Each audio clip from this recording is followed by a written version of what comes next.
నన్ను చూడటానికి కానీ రావద్దు అనేది ఒకటి. రెండోది నా శవాన్ని పక్కనే తోటలోని అక్కడే పూడ్చమనేది ఒకటి.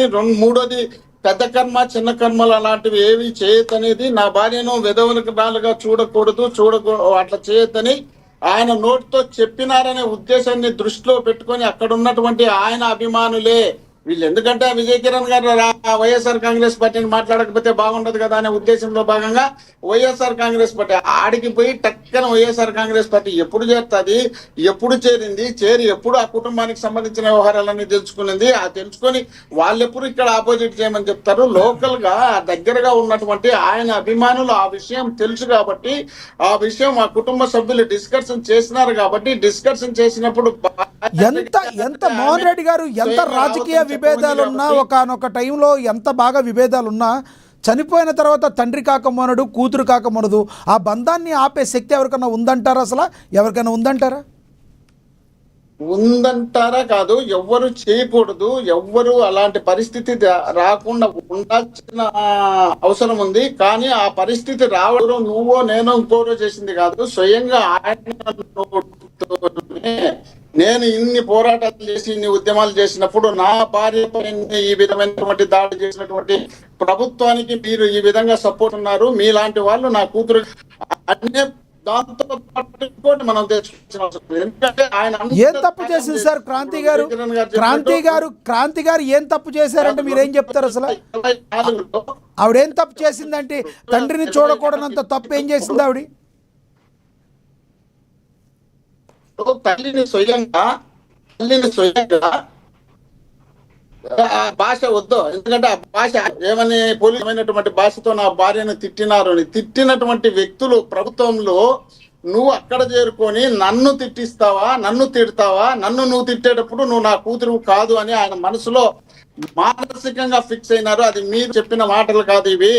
ఆయన ఫిక్స్ అయినారని అక్కడ చెప్పిన తర్వాత ఇక్కడ రావద్దు, ఆయన చూడొద్దు నా అంటే మొత్తం అన్నిటినీ కలిపి ఏదైనా అంత్యక్రియలు పలానా చోట జరగాల, నా భార్యను విధవరాలుగా చూడొద్దు, నాకు సంబంధించినటువంటి భూమిలోనే పెద్ద కర్మలు చిన్న కర్మలు చేయొద్దు, నేను ఇక్కడ ఈ పరిసర ప్రాంతాల్లోనే నేను తిరుగుతుంటా, నేను ఎక్కడికి పోను, నేను మీ అందరిలో ఉంటాను, కాపు ఉద్యమ నాయకుడుగా నేను రాజకీయ నాయకుడు పక్కన పెడితే కాపు ఉద్యమం నిరంతరం నేను కాపుల కోసం చేస్తూనే ఉంటాను. అలా అని మళ్ళా అందరిలాగా కులాల భేదాలు చూపించినటువంటి వ్యక్తి కూడా కదా. ఆయన దగ్గరికి అన్ని కులాలకు సంబంధించినటువంటి వ్యక్తులు ఆయన దగ్గరికి పోతారు, అలసి తిరిగినారు. కాబట్టి ఈ రోజు ప్రభుత్వ లాంఛనాలతో చేస్తామని గౌరవప్రదంగా ప్రభుత్వం చెప్తే కుటుంబ సభ్యులు వద్దంటానికి కారణం అంటే ఎవరన్నా అంటారా వద్దని? దీనిలో రాజకీయ కోణం ఏమైనా ఉందంటారా? ఇప్పుడు ఒక్కరు దాంట్లో ప్రభుత్వం వచ్చి మేము ప్రభుత్వ లాంఛనమన్నప్పుడు పక్క పార్టీ ఎవడన్నా ఈ చేయొద్దు అంటే వెధవలు అవుతారు. మీకు అది తెలిసినో లేదో ఆ మాట అనుకునే వాళ్ళు ఇప్పుడు వెధవలుగా అనుకోవాల్సి వస్తుంది. వైసీపీ మీద టార్గెట్ పెట్టి మాట్లాడితే దాంట్లో మాట్లాడిన వాళ్ళు వెధవలు అవుతారు తప్ప వైసీపీ పార్టీ ఆ పరిస్థితి తీసుకురావాలనే ఆలోచన ఎటువంటి పరిస్థితుల్లో ఉంది. ఎందుకంటే మా పార్టీకి సంబంధించినట్టు మా పార్టీలో ఉన్నటువంటి వ్యక్తి, మా పార్టీలో ఉండి చనిపోయినటువంటి వ్యక్తికి వాళ్ళు ప్రభుత్వ లాంఛనాలతో చేస్తే మేము వద్దని ఎందుకు చెప్తాం? ఎందుకు చెప్పాల్సి వస్తుంది? మాకు ఏమవసరం ఉంటుంది? వాళ్ళు ఉన్నటువంటి ఘనకార్యము గౌరవము గతంలో అధికారంలో ఉన్నప్పుడు మీ గౌరవాలు మీరు చేసినటువంటి ఘనకార్యాలు విజయ్ కిరణ్ గారు ఏదో అడుగుతారండి, మీ పంచాయతీ మాకు వద్దు అని వాళ్ళ కుటుంబం నిర్ణయించుకున్న దాన్ని తీసుకొచ్చి వైసీపీకి అంటగట్టడం కూడా చాలా దారుణం, దౌర్భాగ్యం. ఇది విజయ్ కిరణ్ గారు ఏదో అడుగుతున్నారు చూడండి, మిమ్మల్ని అడగండి. మోహన్ రెడ్డి గారు, పద్మనాభం గారు ఉద్యమం దేనికోసం చేశారు? ఆ ఏ టార్గెట్ కోసమైతే ఏ ఆకాంక్షల కోసమైతే పద్మనాభం గారు ఉద్యమం చేశారో దానిపైన వైఎస్ఆర్ కాంగ్రెస్ పార్టీ స్టాండ్ ఏంటి, జగన్మోహన్ రెడ్డి గారి స్టాండ్ ఏంటి? Okay right. Telugu Desam party Chandrababu Naidu గారు అక్కడ ఇవ్వటం అవకాశం లేని సందర్భంగా కేంద్ర ప్రభుత్వం ప్రవేశపెట్టినటువంటి ఈబీసీ దాంట్లో 5% కాపులకు రిజర్వేషన్ ఇస్తే దాన్ని మీరు ఏం చేశారు? పద్మనాభం గారు పెట్టినటువంటి ఉద్యమాన్ని మీరు గౌరవిస్తున్నారా, గౌరవించట్లేదా? రైట్, దాని సమాధానం చెప్తారు. చెప్పండి మోహన్ రెడ్డి గారు ప్లీజ్. ఇప్పుడు కాపు ఉద్యమం చేయాలనుకుంటే కాపు ఉద్యమం చేసింది, కాపులకు బీసీ రిజర్వేషన్ కావాలనే ఉద్దేశంలో భాగంగా పద్మనాభ గారు చేసినారు. పద్మనాభ గారు చేసినప్పుడు కోట్ల విజయభాస్కర్ రెడ్డి గారు ఇస్తామని చెప్పి ఉండబ్బా అని చెప్తా మీరు కోట్ల ఉండబ్బా. విజయభాస్కర్ రెడ్డి గారి దగ్గరికి వెళ్ళారు. అరే నేను క్లోజ్ చేస్తే కదా నువ్వు కౌంటర్ వేయాల్సింది. క్లోజ్ చేయలే, ఇలాంటి ఏంటున్నా. ఆయన చెప్పిన తర్వాత ఆయన చేయలేదులో నారా చంద్రబాబు నాయుడు గారు అనే పెద్ద మనిషి 17 సంవత్సరాలు ఆంధ్రప్రదేశ్ కు ముఖ్యమంత్రిగా ఉన్నటువంటి వ్యక్తి, అనేక సందర్భాల మీటింగుల్లో బీసీలో కాపులని చెప్పినటువంటి పెద్ద మనిషి, కేంద్ర రాష్ట్ర ప్రభుత్వాలను శాసించినటువంటి పెద్ద మనిషి, ప్రధానమంత్రులు చేసినటువంటి పెద్ద మనిషి, రాష్ట్రపతులు చేసినటువంటి పెద్ద మనిషి. ఆయన చేయలేనప్పుడు ఇది సాధ్యం కాదని ఉద్దేశంలో భాగంగా జగన్మోహన్ రెడ్డి గారి పాదయాత్రలో నేను కూడా జగ్గంపేట బహిరంగ సభలో బ్రిడ్జి దగ్గర బహిరంగ సభ జరిగింది. ఆ బ్రిడ్జి దగ్గర బహిరంగ సభలో కాపు ఉద్యమాన్ని చేస్తున్నారు. కాపులు ఉద్యమం చేయడం వాళ్ళకు న్యాయమైన పద్ధతి అయినా కూడా ఇది నా చేతుల్లో లేదు, నేను చేసామని నేను చేయలేను, నా వల్ల కాదు, అది కేంద్రం చేతిలో ఉందని ఓపెన్ గా ప్రతిపక్ష నాయకుడుగా పబ్లిక్ మీటింగ్ లో కిల్లంపూడి పక్కలోనే మాట్లాడినటువంటి సందర్భం ఉంటే అక్కడ ఆ ప్రాంతానికి సంబంధించినటువంటి కొందరు కాపు యువకులు కూడా తిరుగుబాటు చేస్తారని భారీ బందోబస్తు పెట్టి పాదయాత్ర నడిపించినప్పుడు నేను పక్కలో ఉన్నా. కానీ అక్కడ ఎలాంటి విభేదాలు జగన్మోహన్ రెడ్డి గారి పద్మనాభం గారి యొక్క ఆకాంక్షలకు వ్యతిరేకంగా ఉండేటువంటి నాయకత్వం మీ జగన్మోహన్ రెడ్డి గారి నాయకత్వం. జగన్మోహన్ రెడ్డి గారు పద్మనాభం గారి యొక్క ఉద్యమాన్ని గౌరవించట్లేదని ఒప్పుకుంటున్నారు. జగన్మోహన్ రెడ్డి గారు ముఖ్యమంత్రి చేసినారన్నవి కూడా మనం కావాల్సిన అవసరం ఉంది. ఆయన అబద్ధం చెప్పేవాడు కాదు కాబట్టి జగన్మోహన్ రెడ్డి గారి నాయకత్వాన్ని బలపరిచినారు కాబట్టి 2019లో ముఖ్యమంత్రిగా గెలిచినాడు కాబట్టి మనం ఆడ తప్పులు పట్టడం లేదు. మనం చేసినాం కాబట్టి తప్పులు చేసినటువంటి వ్యక్తులు క్రాంతి గారిని ఆపాల్సిన అవసరం ఏంటి? క్రాంతి గారు చేసిన తప్పు ఏంటంటే మీరు ఏం చెప్తారు అసలు? అవునబ్బా, క్రాంతి గారి గురించే కదా ఇంతవరకు. క్రాంతి గారు స్వయంగా వాళ్ళ తల్లిని ఆమె ఉన్నప్పుడు అప్పుడు పార్టీ ఇంట్లోకి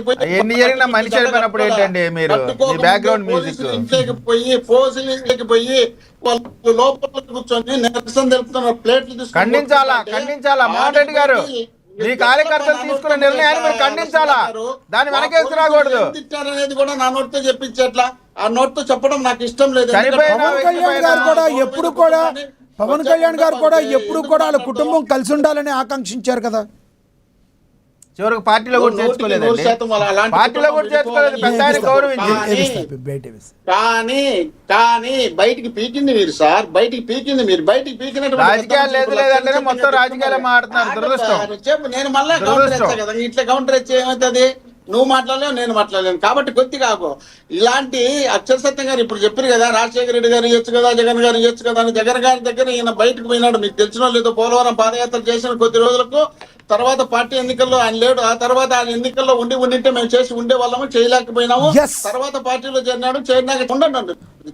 కానీ పవన్ కళ్యాణ్ గారు తీసుకొచ్చి అలాంటి బ్రాండ్ ఉన్నటువంటి ఆయన కూతుర్ని తీసుకొచ్చి పార్టీలో చేర్పించుకొని బ్రహ్మాండంగా వాళ్ళ తండ్రిని మోహన్ రెడ్డి గారు మీరు అన్నారు కదా పార్టీలో చేర్పించుకుని అని మీరు అన్నారు కదా.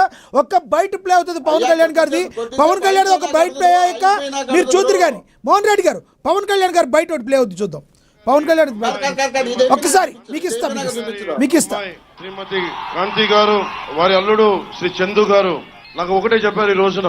నాకు నిజంగా అమ్మ, నేను మీ ఇంత తుని ప్రత్యేకించి అల్లూరి సీతారామరాజు పాదాల సాక్షిగా చెప్తున్నా. నాకు వారికి ఒక కుమార్తె ఉన్నందని కూడా అసలు విషయం నాకు తెలియదు. కాంతి గారు ఉన్నారు అన్న విషయం కూడా తెలియదు నాకు. నేను మనస్ఫూర్తిగా చెప్తున్నాను. నాన్నగారిని ఒక మాట అనాలని గాని ఆయన వైసీపీకి వెళ్ళినా నాకేం ఇబ్బంది లేదు, గౌరవిస్తాను పెద్దల్ని. ఈ రోజున తుని సభ సాక్షిగా చెప్తున్నాను, కాంతి గారు జాయిన్ అవుతానంటే నేను ఒకటే మాట చెప్తున్నాను. నేను తండ్రికి కుటుంబానికి కూతురికి వేరు చేసే వ్యక్తిని కాదు. నేను మీ నాన్నగారికి నాకు ఎందుకంటే ఒక తండ్రి బాధ నేను అర్థం చేసుకోగలను, అలాగే తల్లి ఒక కూతురు బాధ్యత నేను అర్థం చేసుకోగలను.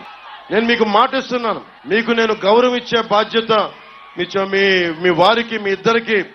కానీ ఈరోజు నేను మాట్లాడి మీకు కండువా వేస్తే నేను నాన్నగారిని ఆయనకి ఇబ్బంది కలగదు. ఆయనకి పెద్దవారు 10 మాటలు అంటారు, పెద్దలు ఏమంటారు 10 సార్లు తిడతారు, మనల్ని భరించాలి మనం. భవిష్యత్తులో నేను మీకు ఈ రోజు మాటేసి ఇంత పెద్ద మనసుతోటి కాంతి గారు ఇచ్చారు. ఆవిడ నా సోదరి, మా ఆడపడుచు. నేను మిమ్మల్ని ఎన్నికలకి వాడుకున్నాడు పవన్ కళ్యాణ్ జనసేన అన్నది కాకుండా నేను మీ నాన్నగారి దగ్గరికి మీరు నన్ను మీ ఇంటికి తీసుకెళ్ళండి, మీతో పాటు అప్పుడు నేను మీ ఇంటికి వస్తాను. నేను మిమ్మల్ని తీసుకెళ్లి, ఎందుకంటే మన ఎన్ని గొడవలున్నా మనం వచ్చి కూర్చొని ఆయనతో మనం విభేదించవచ్చు, అభిప్రాయ భేదాలు ఉండొచ్చు, పాలసీ పరంగా విభేదాలు ఉండొచ్చు, కానీ వేరే పార్టీలో ఉండొచ్చు, కానీ నేను ఇచ్చే గౌరవం అందరికీ, పెద్దలందరికీ ఇచ్చే గౌరవం. మనం కలిసి ప్రయాణిస్తున్నాం, కలిసి ఉండాలి, విడిపోకూడదని కోరుకుంటున్నాం. నేను సగటు రాజకీయ నాయకుడిని కాదు, నేను మీ ఇంటి వాడిని, మీ కుటుంబ సభ్యుడిని, మీ సోదరుల్లో ఒకరిని, మీ అన్నదమ్ముల్లో ఒకరిని, సాటి మనిషిని, మానవ హక్కుల్ని కాపాడుకోవాలనుకునేవాడిని. నేను ముఖ్యంగా సోదరి కాంతి గారికి, వారి శ్రీవారు చందు గారికి కూడా ప్రత్యేకించి నేను మాటిస్తున్నాను, మిమ్మల్ని అందరి కుటుంబ సభ్యులతోటి మిమ్మల్ని తీసుకెళ్లి అప్పుడు నేను జనసేనలో మిమ్మల్ని సంపూర్ణంగా ఆహ్వానిస్తాను. ఈ రోజున జనసేనలో ఉన్నారు, కానీ మిమ్మల్ని చెయ్యపట్టి సగర్వంగా తీసుకెళ్లి నేను నాన్నగారి దగ్గర